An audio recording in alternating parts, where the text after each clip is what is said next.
2 പേരെ വെക്കണം എന്നുള്ളത് പിണറായി സാർ പറഞ്ഞത് ഞാൻ എൻ്റെ കൈ കൊണ്ടത് വെക്കുന്നില്ല എന്നാണ്. എൻ്റെ കൈ കൊണ്ടത് ഞാൻ വെക്കുന്നില്ല, അതിന് ശക്തമായ നിലപാടുകൾ വരട്ടെ എന്ന് പറഞ്ഞാണ് അദ്ദേഹം പിരിഞ്ഞു പോയത്.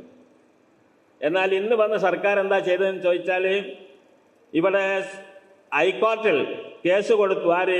BJPയുടെ vice president Shone George.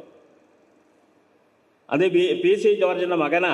BJPക്കാരായ BJPൻ്റെ vice president കൂടിയാണ് ഷോൺ ജോർജ്. അദ്ദേഹം പരാതി കൊടുത്തു. എന്താ കൊടുത്തത്? 2 അമുസ്ലിങ്ങളെ വെക്കാത്ത ഈ വഖഫ് ബോർഡ് പരിപൂർണമല്ല, അത് പിരിച്ചുവിട്ട് വേറെ വഖഫ് ബോർഡ് ഉണ്ടാക്കണം, എല്ലാവരെയും ഉൾപ്പെടുത്തിക്കൊണ്ടുണ്ടാക്കണം എന്നാണ് കൊടുത്തത്.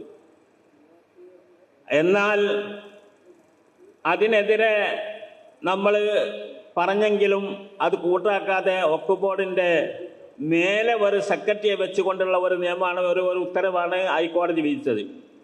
നമ്മളെ പരമാധികാരം ഒഴിവാക്കിക്കൊണ്ട് അതിൻ്റെ മേലെ മറ്റൊരു സെക്രട്ടറി അദ്ദേഹത്തിൻ്റെ ഇഷ്ടപ്രകാരം അദ്ദേഹത്തോട് ചോദിച്ചൊരു കാര്യങ്ങൾ നടത്താമെന്ന് പറഞ്ഞുകൊണ്ട് സുപ്രീം കോടതിയിൽ പോയി. വഖഫ് ബോർഡ് തന്നെ സുപ്രീം കോടതിയിൽ പോയി.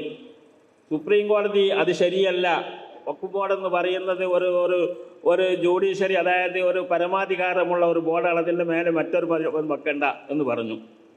പിന്നെ ഇതിൻ്റെ മുമ്പ് നേരത്തെ ഇവിടെ പിണറായി പറഞ്ഞതുപോലെ തന്നെ 2024 ഇത് വന്നപ്പം തന്നെ അതിനെതിരെ സുപ്രീം കോടതിയിൽ കേസ് കൊടുത്തിട്ടുണ്ട്. ഈ നിയമത്തിന് ഭേദഗതി ചെയ്യണം, 2 അമുസ്ലിങ്ങളെ വെക്കുന്നതടക്കമുള്ള വിഷയത്തിൽ അത് അംഗീകരിക്കാൻ പറ്റില്ല എന്ന് പറഞ്ഞ് പരാതി പെറ്റീഷൻ കൊടുത്തിട്ടുണ്ട്. അതിന് കേരള നിയമസഭയിലെ എല്ലാ അംഗങ്ങളും ഒത്തൊരുമിച്ച് കൊണ്ടാണ് അത് പാസ്സാക്കിയത്. മുസ്ലിം ലീഗ് അടക്കമുള്ള എല്ലാവരും ഒത്ത പാസ്സാക്കി എന്ന് പറഞ്ഞാൽ അതിൻ്റെ അർത്ഥം 2 അമുസ്ലിങ്ങളെ വെക്കുന്നത് ശരിയല്ല എന്നാണ്. എന്നാൽ ഇപ്പം ഹൈക്കോടതിയിൽ ഇത് വന്നപ്പോൾ അവിടെ വാദിച്ചതെന്താ? കേരള സർക്കാരിൻ്റെ വക്കീലെന്താ വാദിച്ചത് ഷോൺ ജോർജിൻ്റെ ആ അന്യായം ശരിയാണ്, അതിനോട് കൂടെ ഞങ്ങൾ ഒത്തുചേരുന്നു എന്നാണ് പറഞ്ഞത്, അതിനെ സപ്പോർട്ട് ചെയ്യുന്നു എന്നാണ് പറഞ്ഞത്. എന്ന് പറഞ്ഞാൽ 2 അമുസ്ലിങ്ങളെ വെക്കാത്ത വഖഫ് ബോർഡ് ശരിയല്ലെന്നും അത് പിരിച്ചുവിടുകയാണെങ്കിൽ 2 അമുസ്ലിങ്ങളെ വേണമെങ്കിൽ 2 RSSകാരെ തന്നെ വെച്ചുകൊണ്ട് ഞങ്ങൾ ഇത് പരിഹരിച്ചു കൊള്ളാമെന്ന ഒരു വിഷയമാണ് അവിടെ കോടതിയിൽ പറഞ്ഞിരിക്കുന്നത്.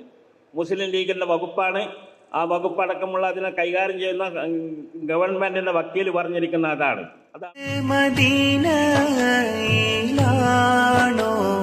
മന്ദാര ചിപ്പിൻ്റഴകാണോ സല്ലല്ലാഹു അലാ മുഹമ്മദ്